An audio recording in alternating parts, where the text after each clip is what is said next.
This video is brought to you by Tom's Diecast Kits and Collectibles. Time for another rebuild, this time an Aston Martin DB11.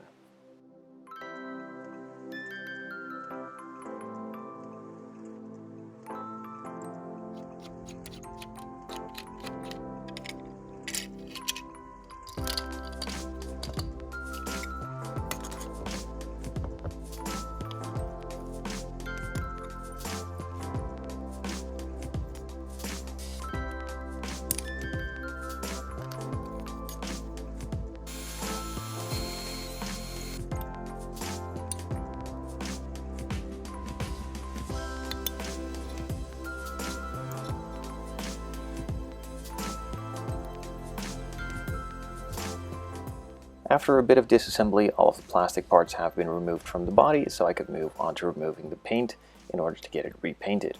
I put the body into a plastic bag as usual, then pour the paint stripper on top of it and let it sit for a bit while it eats away at the paint.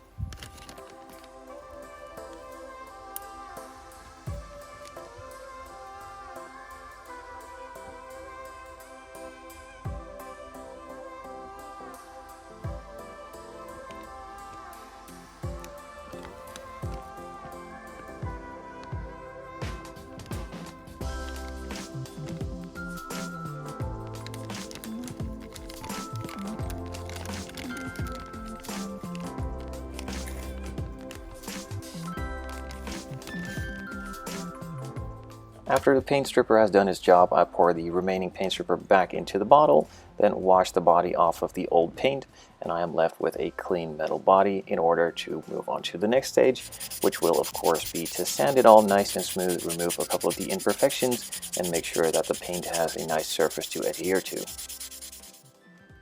The sanding and prepping has now been done, so I could move on to a couple coats of primer.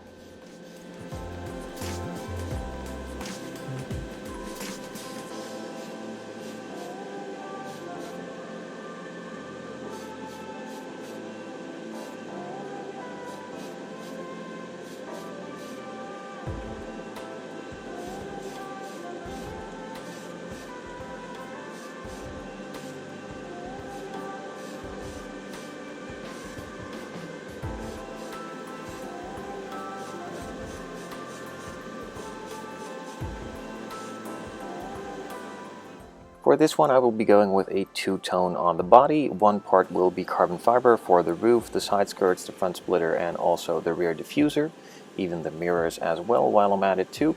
So I laid down a nice base coat of carbon ceramic black from Zero Paints to give it a nice coat of contrasting color underneath the carbon fiber, so that if there are some holes or some parts that don't line up perfectly, the paint will have a similar color and just cover that up pretty much.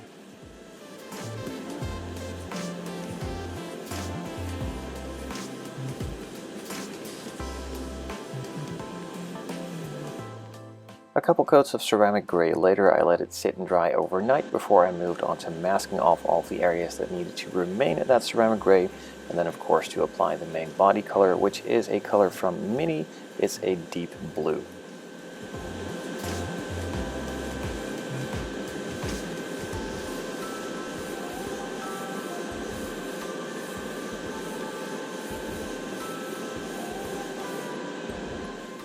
This was also sprayed on in multiple coats, and then I let it cure for a bit before quickly removing all of the masking tape and revealing the initial two-tone effect.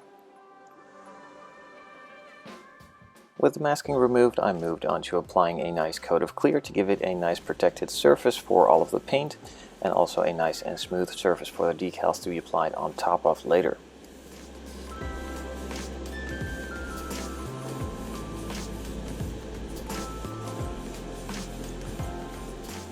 I then let the clear coat dry for a couple of days before moving on to sanding it smooth, removing some dust or imperfections that might be in it, and also a bit of the orange peel to make the surface underneath even smoother.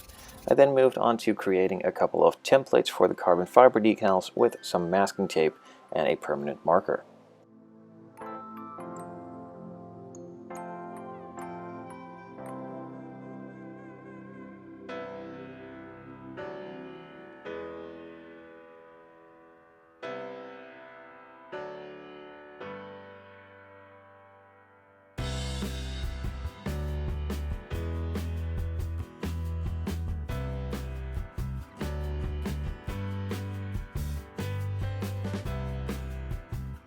Once all of the templates were completed, I could move on to the carbon fiber decal process itself, removing the templates from the body and transferring them onto the decal sheet, and then cutting them out carefully one by one.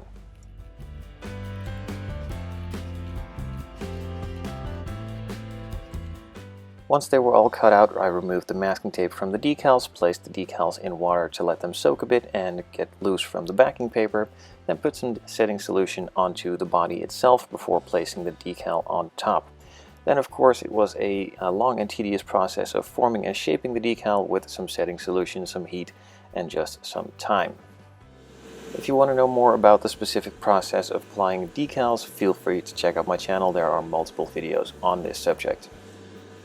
Once all of the decals were then of course placed and formed, I let them dry for about 2 days before moving on to clear coating.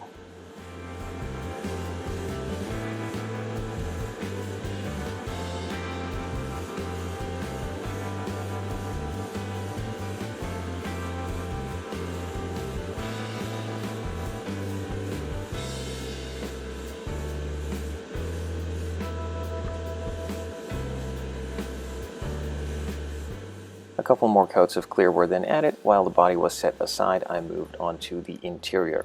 This was painted in a primer first, and then of course I moved on to the main color. In this case I decided to go for a pretty much full orange leather interior, and I went with a Rosso Arancio from Lamborghini. It of course would look a little bit weird if the entire interior would be just orange, so I decided to add a bit of details with some gunmetal, some semi-gloss black, and also some gloss black here and there, like on the dashboard, the door panels, and even some silver on the rear seats for the speakers.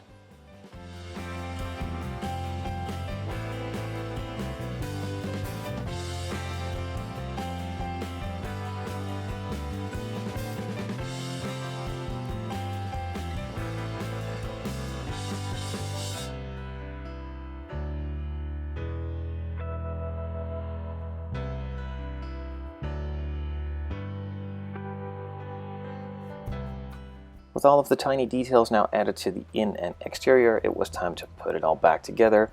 I'm just using some Bob Smith Industries Super Gold Plus, as this is a safe super glue for pretty much all surfaces. It works really well, really quick, and I can move through this process pretty quickly.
And with the wheels back on, that's it for this rebuild.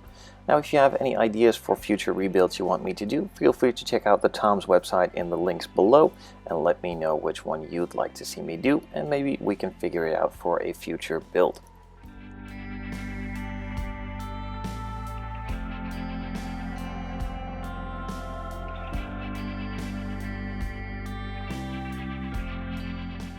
I hope this video can help you out in this process, and if you have any questions, feel free to leave them in the comments section below, and also any suggestions on which how-to videos you'd like to see me do in the future, and I'll take those into consideration.